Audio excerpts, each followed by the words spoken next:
What's up, y'all? Soul here and welcome back to my story mode. So, yet again, this is another video that I recorded back in the day for Arcade Wave with a lot of ideas for a Fire Force video game that I think a lot of you guys would enjoy. I didn't want it to just sit there and just be, so I decided to go ahead and put this on the channel for you guys to see. If you guys want to see a part 2, or maybe just talk more about Fire Force, we can make it happen. Go ahead and let me know. But with that, I'm gonna stop talking and I'm gonna let y'all go ahead and see the video. Hope you enjoy, and I'll let y'all to it. Pass me, take it away. Everybody like, are you ready to go? Ready to go? Everybody like, just a heads up, in the video that's upcoming right now, we're going to be talking about a lot of Fire Force, and there may or may not be some major spoilers ahead. So, if you haven't watched it yet, go watch it or read the manga and get your booty back here. What's up, y'all? Soul here and welcome back to Arcade Wave. We're going to do a little more imagining today. Y'all familiar with a little anime by the name of Fire Force? No? Don't you sit there and lie to me. It's hard to miss. Dude has flaming feet, and I know how this generation feels about some good feet. Anyway, let me put an image in your head as to how a high-quality Fire Force video game would look like. For starters, let's just assume this one is coming to all consoles. Why limit it, right? I guess the same could theoretically go for the Haikyuu game video that I made, but for whatever reason, I could only picture that as a PS5 game. That or the fact that I'm just so excited for the PS5 that it's the only console that I can think about. Also, I've changed my mind. It's not coming to Xbox. Ever. I'm sorry, but I'm not. Let's start with the genre. I picture this more like an open world action adventure kind of game. I picture it working a lot like the Spider-Man PS4 game, so that's the main source of reference we're going to be using in this video. What's that? Why an open world game? Well, fun fact about me, I like it when characters can be used to their full potential, be it game, anime, or whatever. Simply being able to fly around freely with Shinra would be a phenomenal sight, but I'm getting a little ahead of myself. Before we start getting into that, why don't we talk about the best development company to make it happen first? This is gonna sound weird, but I would much prefer to leave a game like this in the hands of a studio like Platinum Games. I know, CyberConnect probably would be the safest bet, and frankly, we have yet to see anyone that handles anime games like them. But personally, I believe that if they were in control of every mainstream anime game like that, they'd want to quit altogether. So how about we just, say we grabbed a few people from that team to help build the aesthetic while the rest are working on another fun project that I know they could get right. That's my hint for you to look forward to a new sick idea I have in mind. So why Platinum Games? Well, I've taken into account some of the legendary games they've created, such as little names like Astral Chain to big names such as Bayonetta. Platinum Games has proven themselves to be the masters of combat-based action games. This game is something we definitely want to be combo heavy, good enough for the players to become focused on upgrading their abilities and combos to give their opponents some more unique beatdowns. Not only this though, but they've also proven that they alone are more than capable of building an enormous world with plenty to do. That example being Nier Automata, easily one of the biggest projects I've ever seen out of them. I also mentioned following a similar structure to that of Spider-Man for the PS4, and here's why. Think about what the Fire Force is, a company of people meant to suppress and extinguish flames, or if you want to get specific or technical, put infernals to rest. Infernals are a type of flame that could pop up at any time for a multitude of reasons. That's just the kind of world that they live in. It's based on the notion of spontaneous combustion, meaning it can happen to anyone at any time, and it's their job to get to the scene as fast as possible to take care of the situation before someone gets seriously hurt. Sound familiar? Almost superhero-esque, if you will. Think about the last Spider-Man game with me for a minute here. He gets calls or notifications every single time there's danger in his city. So, what do you spend a majority of the game doing? That's right, Slinger. Pausing the main story to take care of side quests and crimes that pop up at random. That's what's expected of a hero after all. A title that our boy Shinra has been longing for since day one.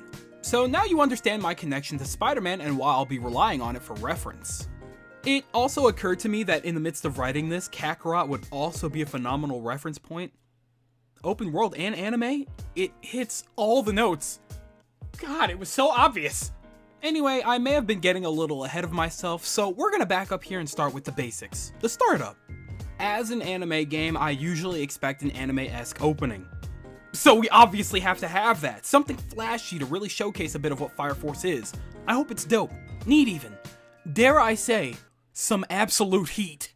Next up, the start screen. Since this game is going to be heavily focused on more of an open world aspect, we aren't going to need much of a menu.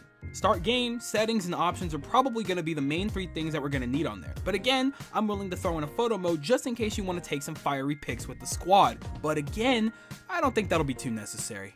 Choose your save file, difficulty, and it'll throw you right in. I've said time and time again that it would be phenomenal if more anime games went out of their way to try giving us new stories to experience. However, in the case of Fire Force, I'll give it the benefit of the doubt and allow it to keep the original story if it wanted. At this point in time, we're only about midway through Season 2, and quite honestly, I couldn't imagine what they'd pull off with a new story. Theoretically, it could be something that takes place in between Season 1 and 2, but again, I couldn't even begin to try and imagine what that plotline would be. I'd prefer to have us go through Shinra's original come-up story primarily because the best way to get us used to his techniques is learning them alongside him. It also gives people who know the story already more to look forward to. Okay, so we start up the game and hopefully it looks pretty. Maybe that scene we have with Shinra using his abilities for the first time on screen can be a quick time event. Throw us right in immediately, cause why not?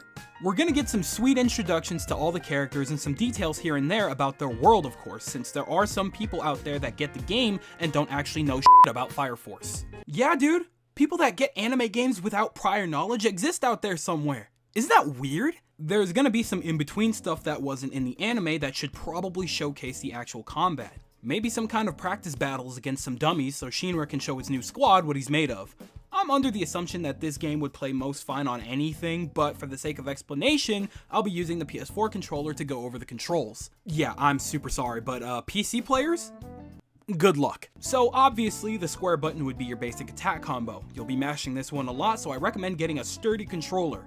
X would be jump, circle would be dodge, and triangle would be heavy, shield break-esque attacks. Now, here's where I want to add a little bit of a twist to the combat. This wouldn't be shown off in the tutorial, but the L2 button, or whatever the equivalent of that is, would serve as the specials. Depending on how far you are into a certain combo, you can hold the L2 button and hit triangle or square, bringing out some kind of special finisher. The base idea behind this is quite obviously inspired by Kakarot or the Xenoverse games. I say base because I want it to be a little different than simply using a special named move mid-combo. I want the special that's used to come out specifically after a certain combo has been thrown out. Sure, there are going to be a few specials that can be used simply by pressing the button on their own without a combo, but I want the player to experiment and then learn that there are going to be much more than simple specials that, if worked for, can obliterate even the toughest opponents. I guess we could throw in the L1 button as a block.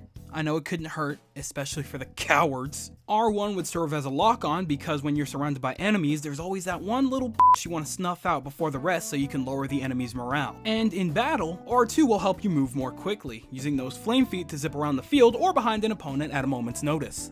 I say in battle because R2 will also serve a different purpose, but we'll get to that in a few. After this training, you'll be allowed access to Move About Company 8's base. Everything will be marked on the map for you to see if you want to explore around for yourself. However, Sister Iris will offer a tour if you so wish. You can say no.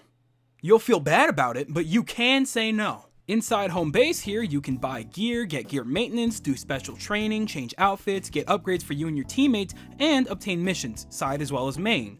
Most of the quests that you get from your teammates will come from here. Once you've done enough exploring, you'll do a bit more story and you'll be introduced to your first boss, that first Infernal we met at the end of the first episode. You'll now get access to teammates on the field. They'll appear with you when you enter battle mode, so be sure to upgrade them at the base as well when you get the chance. You'll knock this battle out and you'll have some heartwarming cutscenes. The moment I've all been waiting for has arrived. Free roam. In between main missions, you'll have access to roam around Tokyo, or at least their rendition of it. So that other purpose for the R2 button?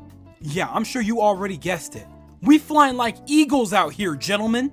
You'll be able to fly around Tokyo using Shinra's jet feet. You can double tap it to auto fly, or you can hold it the whole time and tire out your finger faster like the maniac you are. You choose which direction to fly in using the left stick. And that's the basics of flying. As you explore, there will be different districts that will open up as you do more quests and battles within said areas. Again, this works like most open world games, so imagine something like Ghost of Tsushima. The more you do in each sector, the more opens up for you to do. By flying around, you'll have access to different shops, special events, and all sorts of things. While you're doing your thing on patrol, you'll be constantly contacted by the other members of Company A, who will inform you of random infernal breakouts that will happen all over the city. You'll get a little waypoint shoved onto your map and you can make your way over there at your leisure. Once you fly in and get close enough, you'll be put in battle mode. It can possibly be a sky fight if the enemy can fly. For those, you'll actually be alone. However, if it's just a regular everyday ground battle, your teammates will show up, and when you win, all of you will get some kind of experience. So, do we have a basic idea of what's in my head now? I do have a couple more ideas, but I think I'll save that for a part 2 in the future. So, what do we think? Interesting? Not interesting enough? Fun concepts? Incorrect concepts?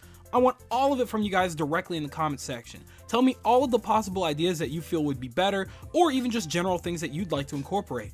Less feet? More feet?